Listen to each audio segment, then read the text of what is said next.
I saw how much cigarettes actually hurting people, how big problem it's in the world, and then I saw that Sweden have been very successful with getting down with smokers. So I thought that the rest of the Europe could learn from Sweden, and that's why I've been very promoting for harm reduction. Because if we would have done more harm reduction earlier, I think Europe would by now be smoke free.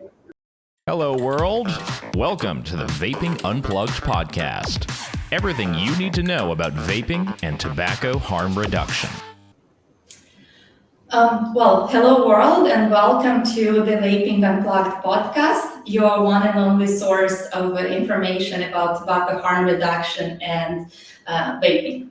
Today, we have a great guest with us on our podcast. It's MEP Johan Nissinen from the European Conservatives and Reformists Party from the European Parliament. MEP Nissinen is himself from Sweden and a great advocate for harm reduction and snus for Sweden and on the EU level as well.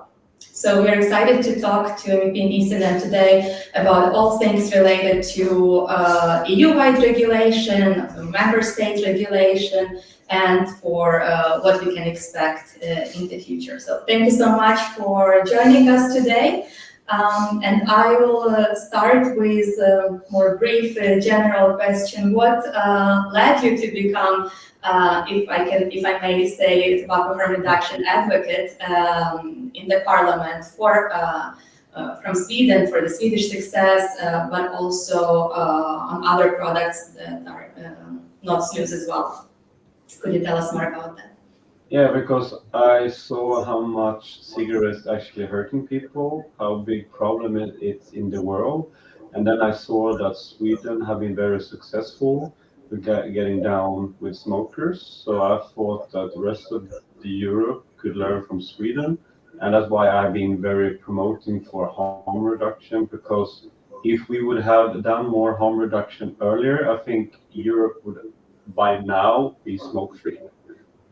That's such a great statement. And this year we've done with the World Vapers Alliance, we've done a lot of activities to celebrate Swedish success as it's on the path to become the first smoke-free country in the world. It is 17 years ahead of the EU target. So indeed, we wish there would be Sweden would not be the only country right now who was becoming smoke-free. So could you tell us a little bit more about the Swedish success and how exactly Sweden arrived to this point? I think it's several reasons. One is cultural, because we have this so-called snus, that is tobacco you put under your lip. So that made a lot of people not smoke from the beginning, and then they cultivated very much by having these small pouches that they have the snus in, and then the nicotine pouches came that revolutionized even more. So a cultural thing, and also this invention, plus that Sweden have been very good at say how much dangerous cigarettes are. Putting out a lot of labels and everything like that. So a big combination with that, and also that cigarettes somehow became very socially unacceptable in Sweden. So all these factors together have made Sweden go down a lot with smoking, and I think the same concept could work in other countries as well. Yes, I think it's also really remarkable that snus is such a cultural thing first, but then that it is not popular to be smoking, and probably it's frowned upon among peers if you're having a cigarette. But what is the situation with vaping, for example? Is it on the same level with cigarettes, or is it more popular? Vaping is more acceptable than cigarettes are, and vaping is also going up. I cannot say a scientific percentage, but it's also more popular. And also, one study that Sweden have had is like the taxes are different between the products. So cigarettes is having the highest taxes, then you have the vapes, then you have the snus, and then the nicotine pouches. Now let's see if I have the numbers because it's really different.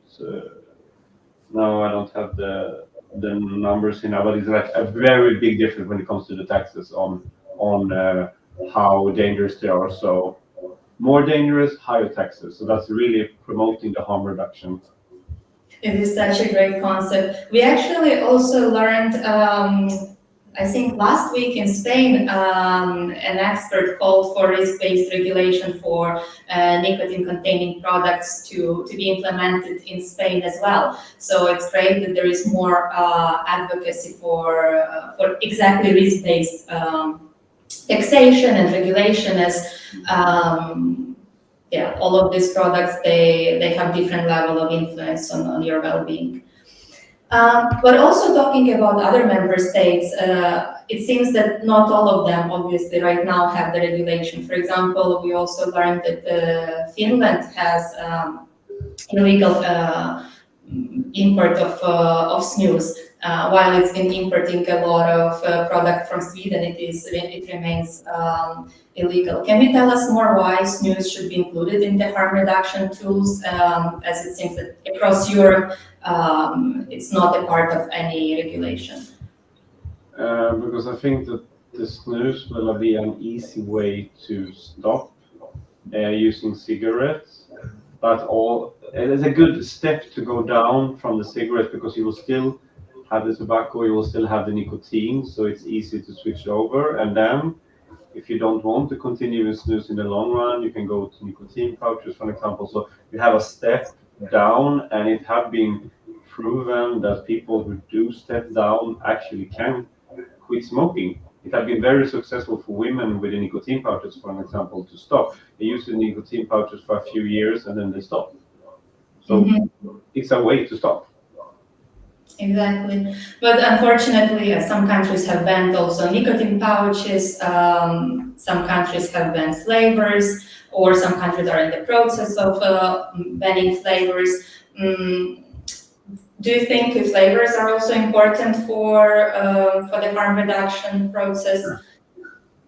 Yeah, because if you're gonna use a product that doesn't taste anything or it tastes very bad, then no one will use it because just normal snus, if you don't have flavors, it's horrible. Really? Yeah, and also the nicotine pouches, you need some flavor to use them as well. And I don't know how it would be using vapes and not have a flavor. So you need to find some balance that it doesn't attract people to start if they don't use nicotine, but you also have to have a chance for the people to go over, because just quit smoking from one day to another, that's not so easy, because people say, oh yeah, let's stop smoking. They don't understand the situation for the smokers, and you have to understand the situation for the smokers. And of course, it's not good if kids start to use this product just because it's fun or it tastes good, but we still have to focus on make people stop smoking so we can beat cancer. That's the most important thing in the end. Exactly, that's totally right. And we tend to say that yes, those who claim that you can stop smoking from one day to another, they have never tried to stop smoking, probably. For me personally, I used to be a smoker, and then to stop smoking, I actually used tobacco flavor because it was more smooth transition. But after a few months, I actually didn't enjoy it anymore. So I could still occasionally probably take a cigarette, and then I realized that when I would be using more flavored vapes, the cigarettes taste, even if you walk by somebody in the street, it's just terrible, unfortunately, or lucky. Unfortunately for us, that there are still people who find it more difficult to quit smoking, and that's why it's crucial to have the products available on the market. So it's important that we have like different choices for different people, because we're all different, so we need different things to change our behaviors. So we cannot lock it in, it has to be like this. And that's why I also very support it for every country to decide what model is best for them.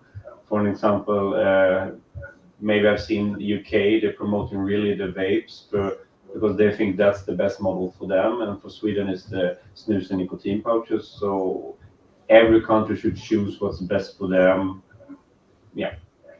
Exactly. And so speaking for every country, we are still in a way bound by the EU-wide regulation. And so it's already been a while for the new version of the Tobacco Products Directive to be adopted. So it seems that it will be moving on to the next Parliament's mandate after the elections in the 2024. But then, in your opinion, what would be the best outcome for the Tobacco Products Directive once it's discussed? Yeah, that's a very difficult question. The thing is that it depends. I wanted to not. Yeah, the best outcome would be if EU actually started to have a harm reduction view. So the tobacco directive will focus on harm reduction and not just like it looks like now, higher all the taxes on everything, make it harder, take away flavors. Like that would be bad. So they should just focus on the harm reduction. And in that way, maybe the cigarettes are going to start to be phased out slowly. Do you think it's feasible? The thing is, like, it's so many people in the parliament that's so against the harm reduction. So it totally will depend on the majority after the election. Mm-hmm. So a more right majority will be more open for a harm reduction, and more left will be opposing it. So yeah, it depends how the majority gonna look like, because sometimes people here that they have been so anti that they have no rational ideas or no rational thing about it. It's just totally feelings like we should not have this. So it needs to be based on actually science, reality, because we cannot sit here and just take decisions after feelings. It also have to have a real impact on the society. Indeed. And while also we at World Vapers Alliance, we were obviously we met with you before, but also across members of the parliament from different parties, we see that there is some level of information and understanding, but at the same time, there is also still a lot of misconceptions in the air. And it's not only in the parliament or in Europe, but around the world, among the general public, there is still a lot of misconceptions about vaping, about harm reduction. And sadly, they start prevailing in the media now, also with kind of the popularity of TikTok or other social media. There is just sometimes ridiculous claims being out there. And do you see sort of a way to combat it? Yeah, we somehow to get out the real facts so people understand in all channels, because it was actually now, just this week, there were some doctors attacking me and Mac from the EPP, because we have been talking about snus, about vaping, meeting lobbyists. They attacked us. We was bored. We was trying to influence the young. We wanted young people to get addicted. So it's like, it's insane. You have to be able to have several thoughts in your head that you can actually working for harm reduction without actually wanting people to be hooked up by nicotine, like in general, because they were like, oh, this is just leading to all the young people getting addicted, but that's not the. That's why. What happened? Oh, it was just my screen that disappeared.